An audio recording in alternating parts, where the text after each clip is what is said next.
The global insurance industry is more than a market. It's a movement powered by 3 million professionals around the world.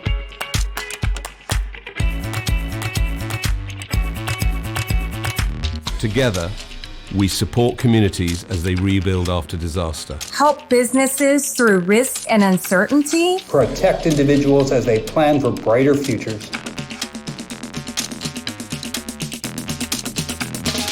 This impact isn't possible without people. That's why we attract, grow, and retain the very best talent. Because when every voice is heard, when every person feels they belong, we don't just build careers. We build a better tomorrow. Belonging builds tomorrow. Belonging builds tomorrow. Belonging builds tomorrow. Belonging builds tomorrow. Belonging builds tomorrow. Belonging builds tomorrow.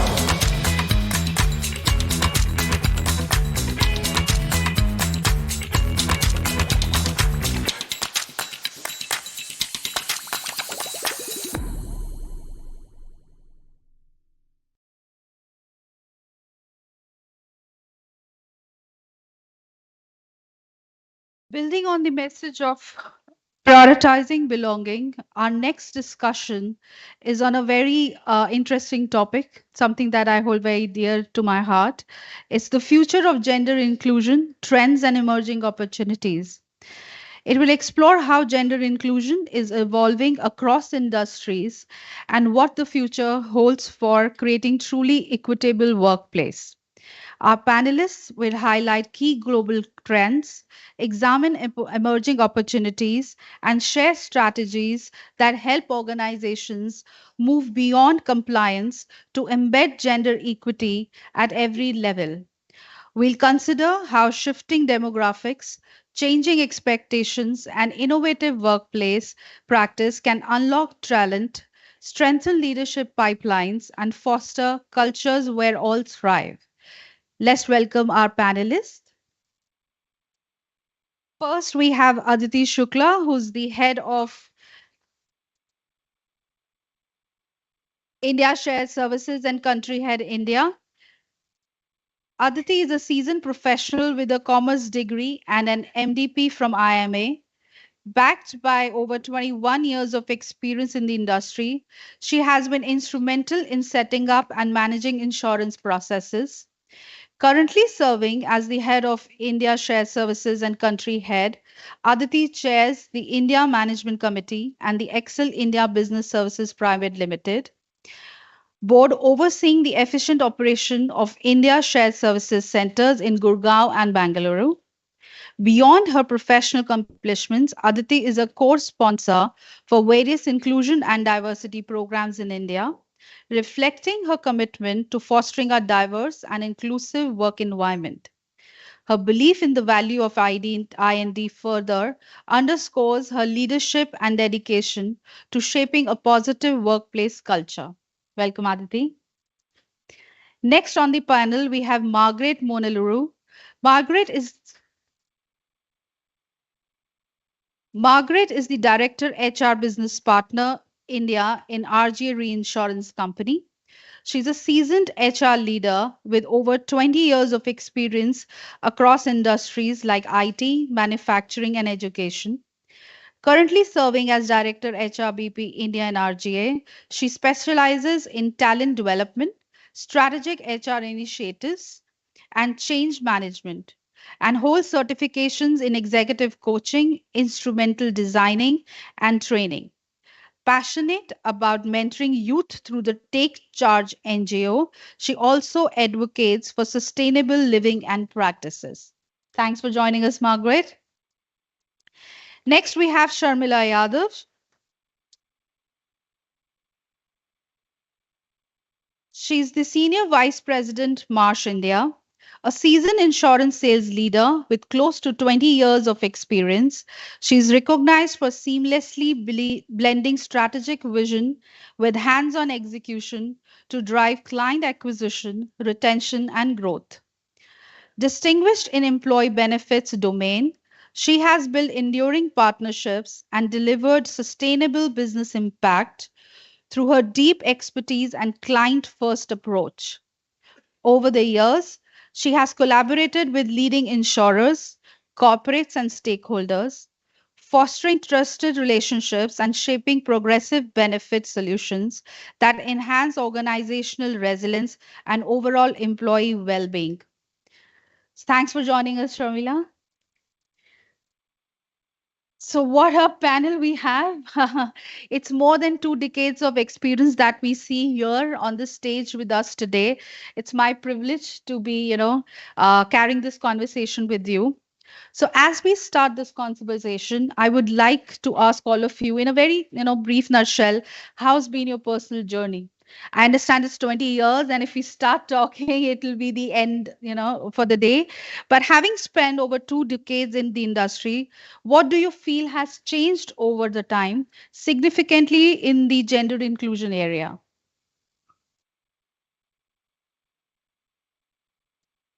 So, can you all hear me? Okay.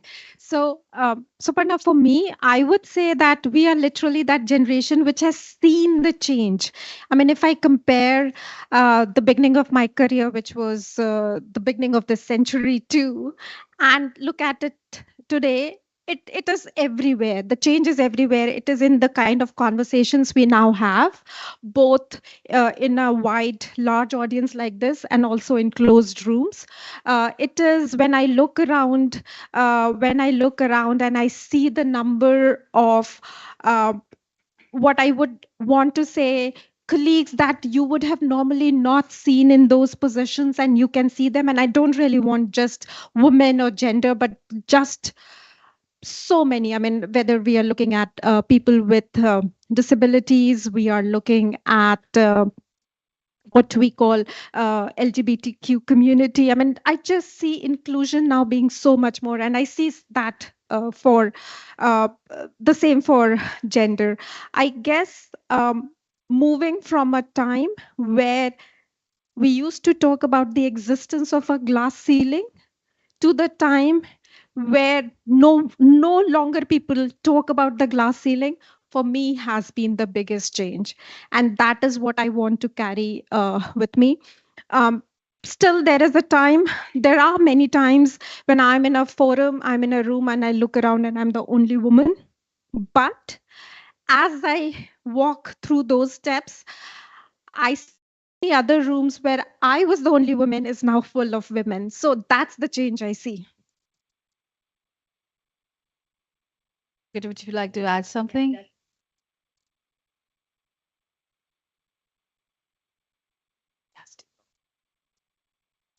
Yeah, so I firmly believe that culture evolves. What was 20 years back, and now there is a change, and so has leadership styles. The way we accept people as whole. Previously, it was like a person coming to office. You leave yourself at home, come work, go back. Nobody was really bothered. From my personal experience, what I believe has changed, and which gives me it's a heartening thing, is when I with the 20 years of experience, I have a daughter who's 16 years old. And when I had my baby, I took a 2 years break. So this is just an example of how things have moved. So when took a 2 year break, and when I went back uh, to the, searching for a job to get back into work, the questions which I encountered then was about who would take care of your baby at home. Will you be taking that much of leave? You will require to take a lot of baby. What if something happens? So those were the questions which you really encountered. And it's very heartening to see that nowadays in the market, you have programs, companies coming out with programs which accepts mothers back into work, right? So those are the big change which is happening. I'm not saying we are there. It's not good everywhere, but then this is one step towards accepting that there are people who have different needs. So that's a big change that I see, and it's happening everywhere. Maybe in this discussion we would cover a lot of change which is happening now. As it says, it's the future trends and emerging opportunities. So we will be talking about that. And just to add on, personally, I believe whenever a woman joins back after having a baby, there are a lot of questions being asked. That doesn't go for the men, right? So when men join, nobody says, "Oh, you must be feeling very sad leaving behind your baby." it's only the women who people consider that, oh, you must be feeling sad. Why should I feel sad? I want that place on the table, and I'm very happy coming back and, doing what I do.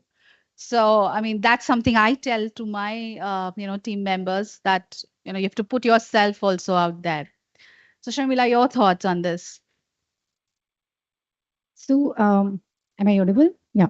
So, I feel things have changed a lot over the years because when we were born, I have not heard like my father being so um, available for my mother to support her in her professionally and kind of take care of the children. They were very shy because those days men were not so open to discuss all these things with in front of their parents and all.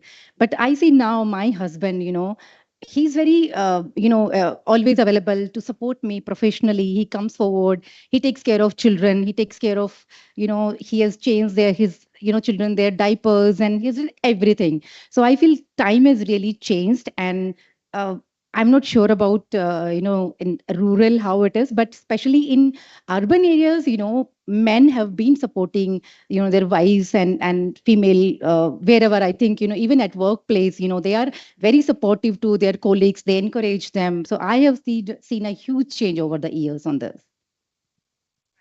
Great. And that's what we want.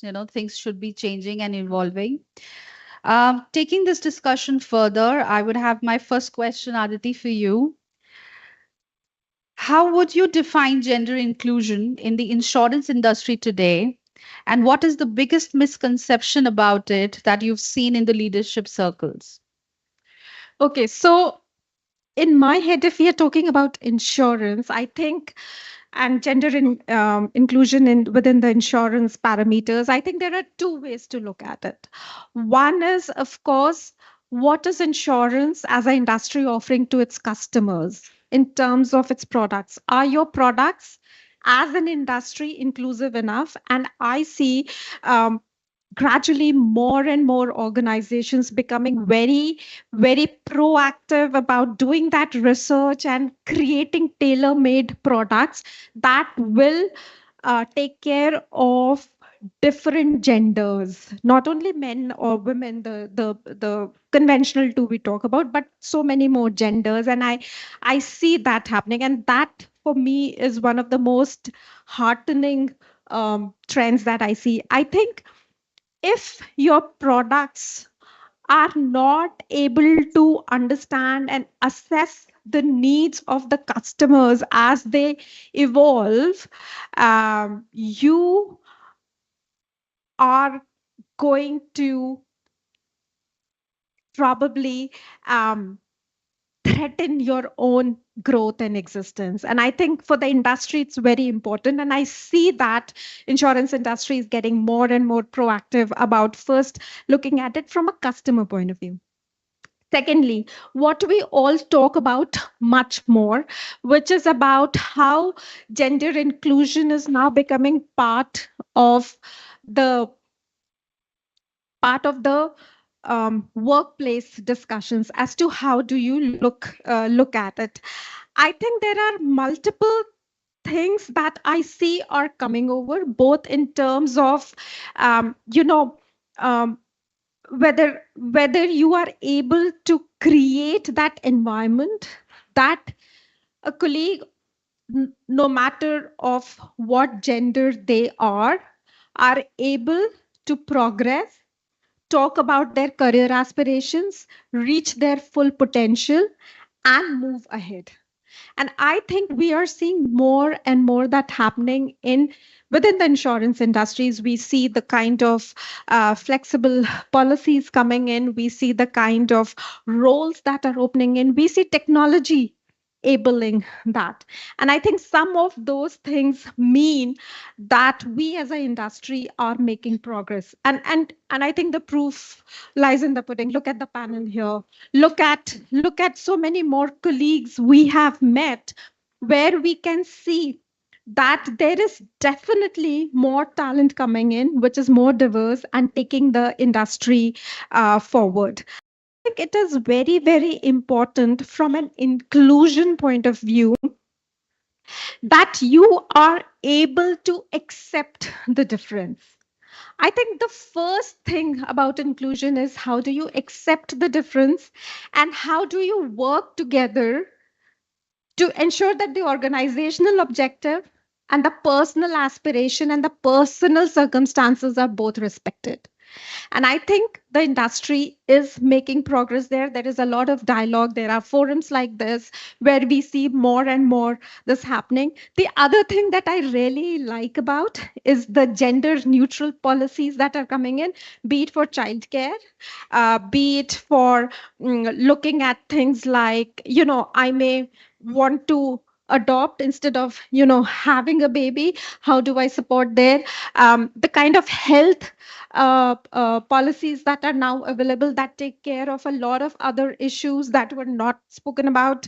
It could be menopause, it could be a colleague wanting to go through a transition. There can be just so many things, and we can see that all those changes coming in. And insurance is an industry where the kind of products it provides to the customers and what can then be become available for its employees is very, very, I would say, closely related. So I definitely see insurance as being the forefront of leading some of those changes. I've taken too much time on this. On the myths part, I will probably bring just one piece. I think the biggest myth we have about leadership is that you can box leadership. You can label leadership. I'm sure we all have heard so many times women leaders, leaders from a particular community, or this person is a PW leader. Leader is a leader. There is no need to add a prefix before the leader, right? A leader comes in with a leadership style and a certain way to contribute and motivate the team. That needn't be the same macho image we have always had of a leader. I think while growing up, at least people of our generation were conditioned to think of a leader as somebody literally moving fearlessly ahead, motivating the team by barking out orders. It's a very macho image, and I think we have to now realize that a leader is someone who can facilitate the best to come out in their teams. How that happens, there is a whole huge spectrum of styles that can bring it in. So the only myth I will talk about today is please don't box or label leaders. A leader is a leader. Either you are an effective leader or you are an ineffective leader. Nothing more, nothing less. And I just hope we are in the effective list of leaders. And another thing that I really, liked, which Aditi said, is that equitable environment doesn't mean that all of us are equal beyond gender, beyond our ethnicities. It means that how we bring that together and move forward to achieve the goal. So I think that's more inclusive than saying all of us are, going to be same. Moving forward, Margaret, you coming from the HR background, I think we can ask some questions related to the benefits and stuff. So what innovation in benefits or workplace design have you seen that genuinely support employees across the gender spectrum? Right. So interesting question. To start with, let me acknowledge, inclusion is not about fairness. In fact, we have moved ahead of fairness and it's now become a business imperative because there's a lot of surveys out there, reports which has come out that companies who have greater inclusion reports, higher profits. So we have moved ahead of that. But when you really want to make inclusion as a part of your culture, we need to work on the system design. It cannot be one of policy here and there which comes up and then you want to feel good about something. You have done something in that space and leave it there, right? It's not about that. We need to work on a design which covers the various life stages of an employee. In fact, Aditi did allude to the fact that there are gender neutral policies out there. There are so many policies, and I've seen so much of work happening in this space, right? From, let's say, maternity leaves. India has one of the best maternity leaves. But one aspect, one gap which is existing over here is, are we really working to remove stigma out of fathers being a caregivers? Yeah, there are companies who have come out with policies around, equal responsibilities and equal leave for both mother and father. They both are there and equally responsible for the care.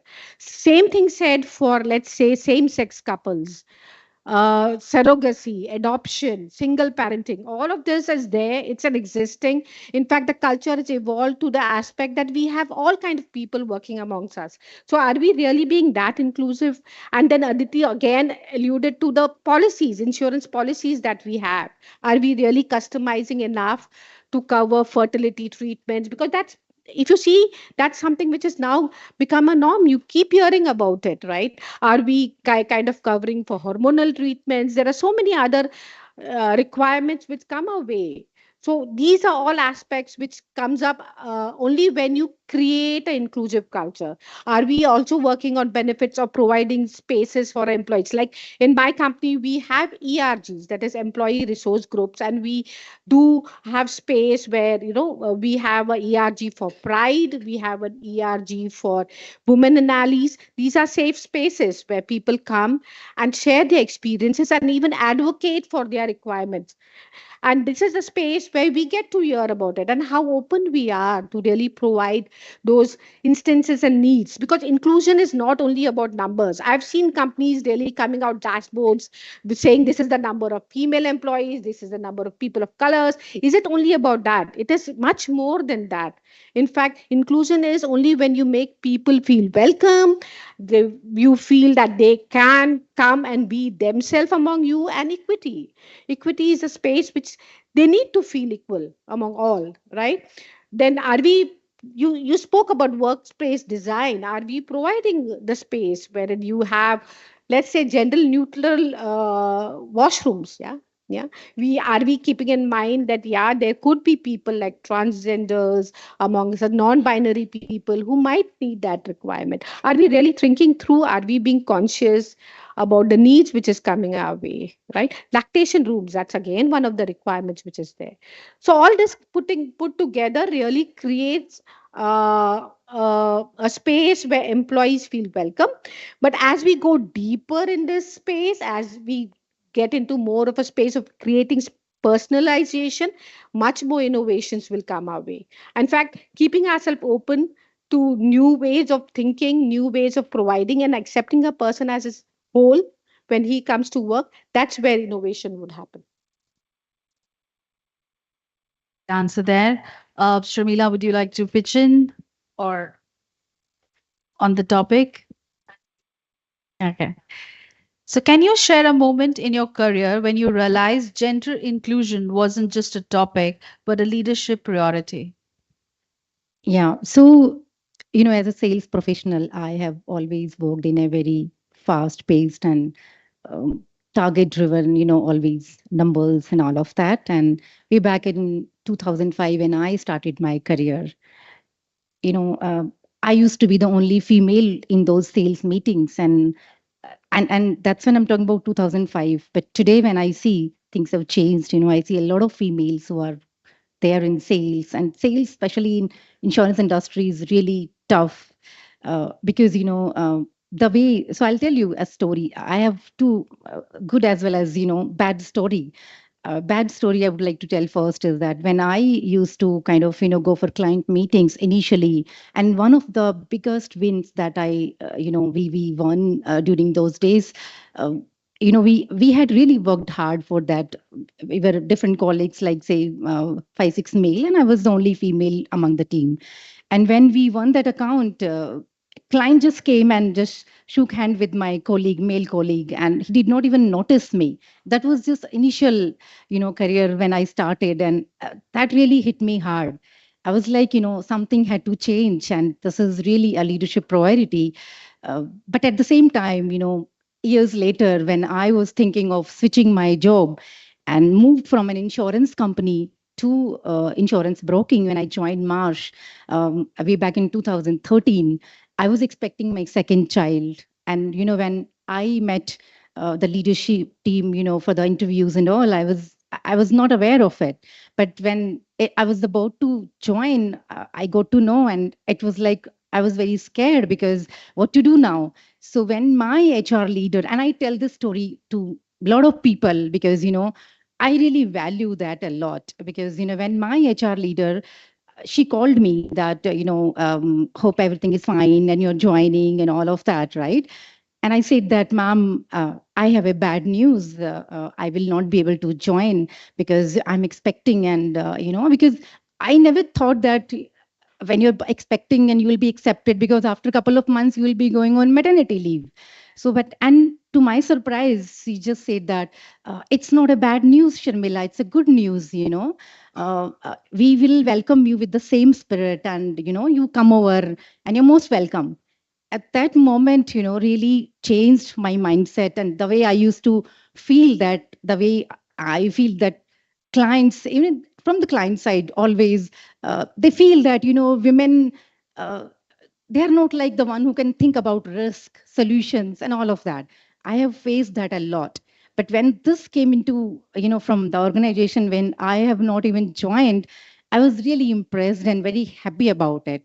So I think, years later as well, if when it comes to in the industry, when we go for client meetings, I still feel that clients do have those mindsets wherein they, if you see the eye contacts, if you go for 3, 4 colleagues with the client meeting, they always have a confidence on a male colleague. I don't know what is the reason for that.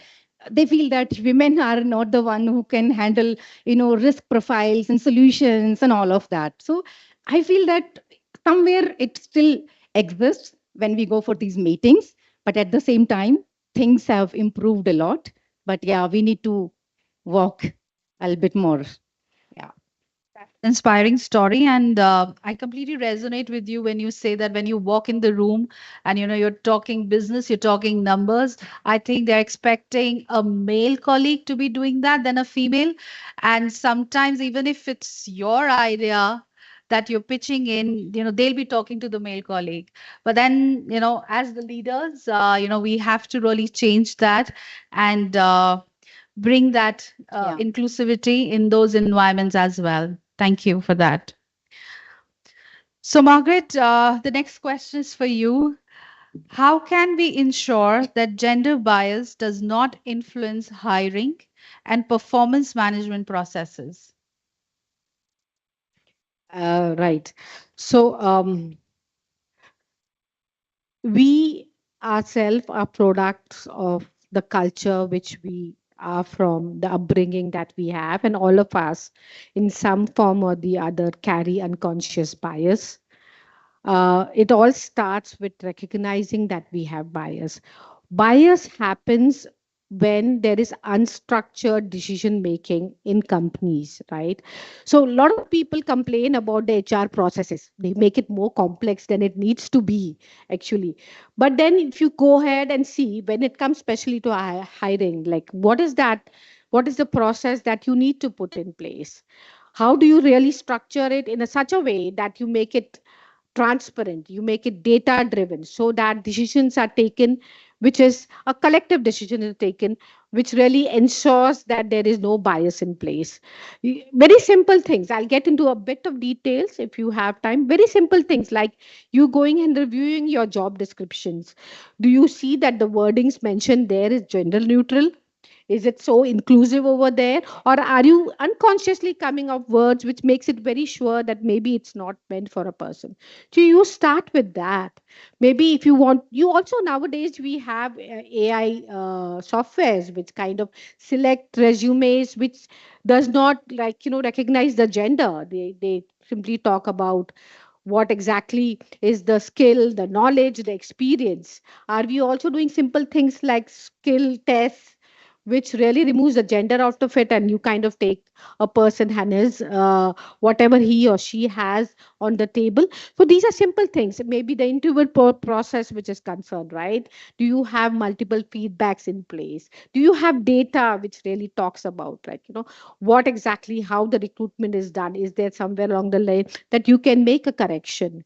Similarly, if you also spoke about performance, right? So its performance is all about what is the process that you have put in place. Are you really kind of measuring performance, or are you measuring likability or a personality or something? So you put that in place. You put calibrations in place where you have multiple people coming together and taking care of, or giving feedback.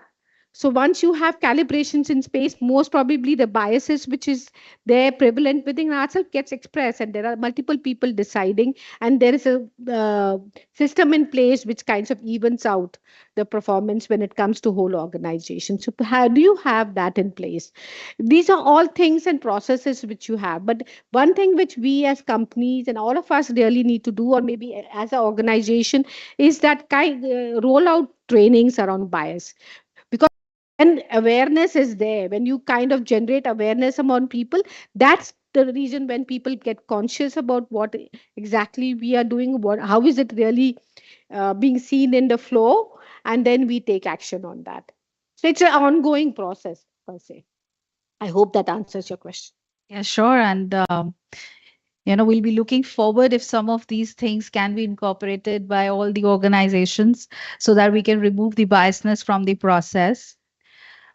Before we move on to the questions which are flooding in, we have one more questions for Sharmila.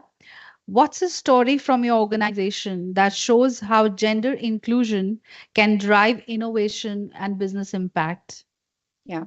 So when we go for client meetings, when we pitch for very large, complex clients, wherein, say manufacturing or whichever industry, but when we go and we pitch, we have how we work is we have different specialization teams wherein there's a colleague from an employee benefit team to pitch for a health insurance and related to well-being and all, and there's a colleague who goes along with us, say, for property insurance, talking about the risk and all of that. So we go as a specialized teams and all.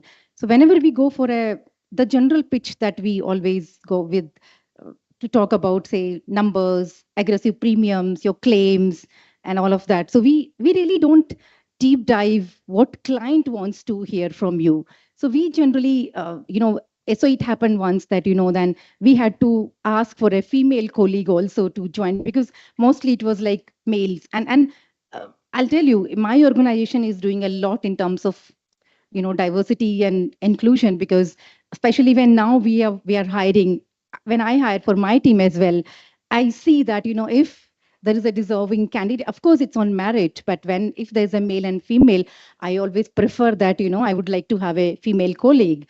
So when we go for the client meetings, we called a colleague joining us for the meeting, and when we pitched for the solution, the colleague always suggested a lot of different things, like we should do employee survey, and we should also talk to female employees, what are their experiences, what are they expecting in terms of bringing solution on table with regards to, say, benefits and all coverages and all. So when the colleague suggested those kind of pitch, it really helped us, because I feel that having different diverse people from different backgrounds, be it male, female, having difference, lived differently, they always bring different value on table, and probably it makes a lot of sense. And we won that client wherein we got a colleague who gave different opinion, and we pitched for that. Yeah.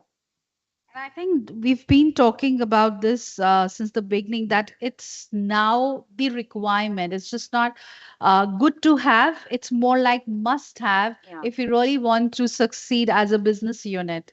So, having different people of ethnicities or genders or background, it only helps the growth of the business. I think all of us live life differently, and everybody will have a different opinion about the same situation. So probably it's always great to hear those different opinions and, kind of bring the best on the table. Ultimately, it helps us to give the best solution to our clients. So having people with different opinion, different lifestyles, different, backgrounds, it always helps us to give the solution. Definitely. So, moving towards the end and the last question for the evening. Since we're talking about the evolving trends in future, so Aditi, if you had to name one evolving trend that excites you about the future of gender inclusion, what would it be? I would probably name one, but then I'll also talk a little bit about the ecosystem that allows that one to come in. So the one that I am personally very excited about is, and I've spent some time talking to a lot of people in the broader industry. So there have been inputs coming from some tech consulting firms which have been working with the industry. There has been inputs coming from specialized recruitment agencies. I think Margaret, you spoke a little bit about it. I think we do see that AI is becoming more and more important for recruitment there. And AI can be a double-edged sword because the way you will probably code it can mean either there is a systemic bias in it, or you can ensure that it can be free of all human biases. And I, being a more optimistic person, would want to focus about the fact that largely now the industry is aware of it and are trying to use AI models to at least ensure that some of the human biases, which in spite of all these conversations and training still creep in, are kept away in a way to look at it. And which means also, because you're using AI, it means you do have audit trails and explainability to actually know what is happening, which is so difficult to prove in a human led model, right?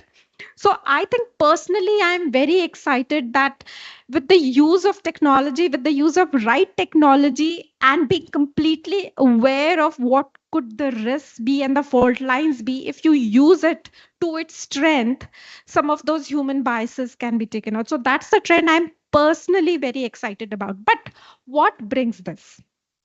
I think there's a complete ecosystem that would allow this to happen.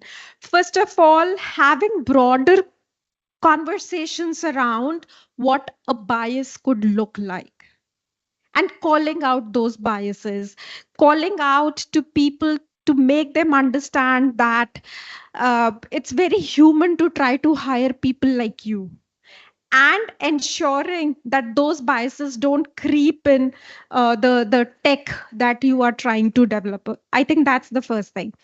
Secondly, it is very important, especially as you use technology, and which will also mean a lot of chatbots coming in and a lot of automated queries solutioning coming in, that your policies are completely gender neutral and probably free of any kind of skewness that allows you to create that ecosystem which helps you to ultimately build technology and codes that take away the biases. And I think that a lot of work is now happening on policies. Margaret, you spoke about it, and not only being gender neutral, but largely looking at human life phases. I wouldn't call it men life phases, women life phases, human life phases, and ensuring that we start dealing with those needs of colleagues as they go through various life phases, right? And starting to address that, including the aspect of societal change. So that allows to start building those tech models that will probably help us walk away from human biases. So that's the trend I personally, Suparna, feel is I'm more excited about. A lot of work has to be done. Both my co-panelists said, there's a lot of work that needs to be done. We are still there, but I do see that coming up. Great. And like AI is supporting us in a lot of other areas, I think this is also one place where we feel that it can support and help us. With that, we'll take few questions. Still, we have 10 minutes. So, Margaret, I think the first question is for you. Can you talk about some of the changes that you have made at RGA through the ERGs? Well, let me give an example. We do have an ARG for women and allies. Allies means people who support women in their whole life cycle of RGA. So what do we do? It's a regional and global led initiative per se. It is voluntary, like any female who wants to be a part of it. That's no compulsion. People who feel the need can join in. What it brings to all of us is a sense of community where you have females all together. As a company, we kind of roll out initiatives around. We have leadership training. It's all, in fact, poll people, send in a request as to what is that they want to do.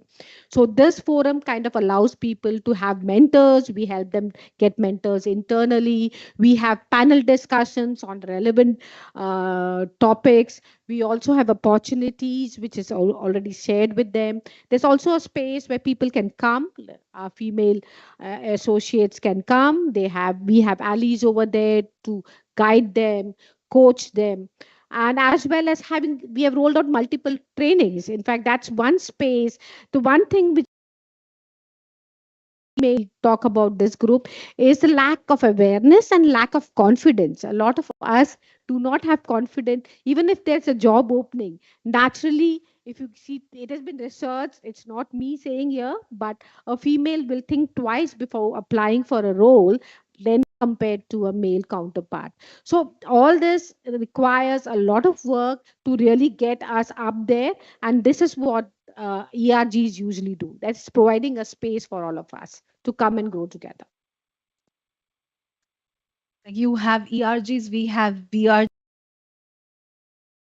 And on a very similar lines, we have LEAD, which talks about women empowerment. We have PRIDE, which talks about how we can have more inclusive LGBTQ policies and drive. Then we have ENABLE, which takes care of the visible and invisible disabilities. And there is culture, which kind of goes through the spectrum and sees that whatever the leaders are saying is actually becoming the culture of our teams. We'll take one more question, which is, what role can men play in promoting gender inclusion, and how can they be allies to their female colleagues? So I can take a stab at it, Suparna, and I'll probably combine it with the other question I saw, which was probably the first question, which said that what do we see that tells us that we have to room to improve gender equality? Yeah. So I guess if I combine both of these, see, there are certain things that I would say, and some of it is broadly about gender equality, but it can be broadly be about equality too, right? So I think the first thing that you have to look at is that do you have diversity at every level of your organization, starting from an entry level right up to the leadership level? Do you see a similar level of diversity in every organization? If your diversity kind of starts decreasing as you move up the hierarchy of organization, I think there is room to improvement. So that's the first thing I would say. And if you're not even hiring diverse people, oh my God, you have a problem, right? So then that's a totally different question.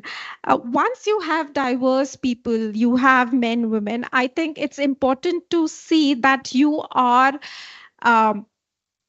allowing different perspectives to come in. So if you are in a meeting and only certain people can talk, and especially women, naturally women are soft spoken, largely are soft spoken, and if they can't speak and there are only a few people speaking in, then you have an inclusion problem. And probably it could be a gender inclusion problem, it could be something else, but you do have an inclusion problem. If people are speaking and are not being heard, or their opinions are not being valued, again there is an inclusion problem. So I think these are 2 or 3 things that are very visible. The other sign that is not so visible, but HR can see it, is your pay parities. How are you looking at similar pay for similar kind of work? And how are you looking at your promotion criterias? I think those are the two pieces that I would say is another big sign of whether there is room for inclusion in there. And what can men do in promoting inclusion? I think the answer lies in what I said, kind of brings the inclusion to disadvantages. First of all, ensure that um, you are not hiring your own clones. You are looking and actively hiring for diverse viewpoints, diverse sections of the community, because they will also represent the diverse section of customers you have to ultimately serve.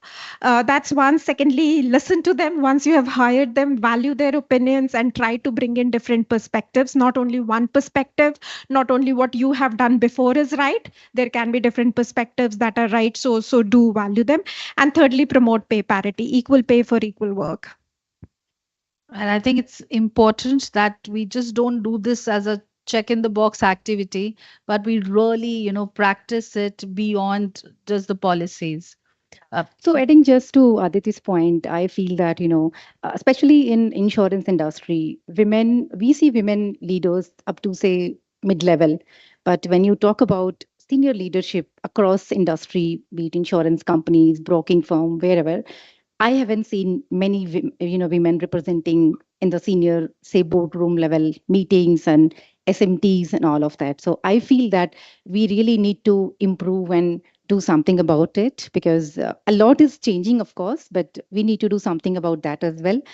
I've personally made it a point that I always support all the female colleagues, be it within the team or different teams, encourage them, support them to bring confidence, whatever you can do, add to, their growth. And probably that's where if each one of us start doing that, we will achieve where we want to be.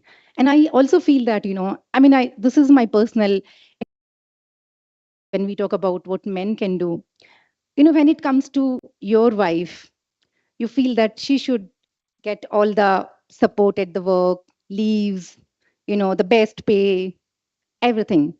But when it comes to your colleagues or your team members, you don't want to give that flexibility to work from home, to support on, say, pay parity, anything that you think about, right? So I feel that if each one of us start looking into this, that if I'm expecting this for my wife to be supported by her colleagues, leaders, everybody, it should start from me. That's it. Add another aspect to it. Don't always expect your wife to take the leaves or work from home. Do it yourselves too. Some takeaway for the men here. I think we have one question from the audience, and that will be our last question for the day. So,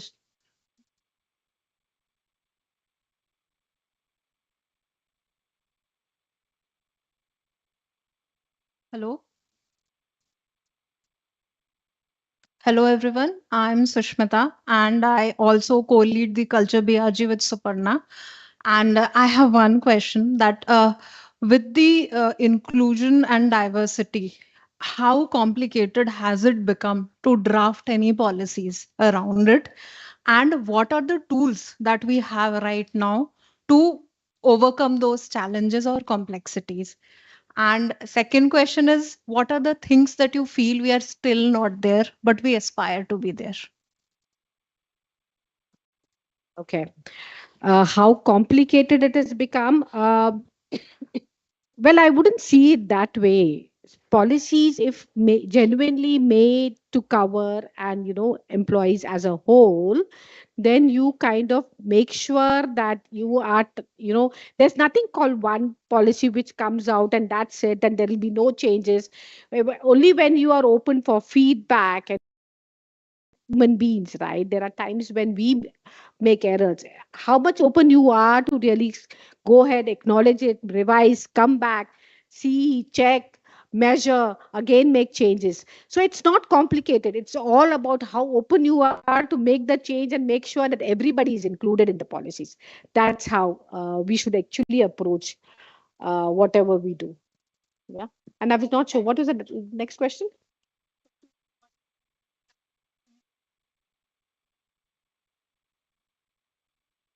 In fact, a lot of things. In fact, actually, if you talk about India, India is a more of a patriarchal society, right? We are here in metros where we talk about equity, inclusion. If you go into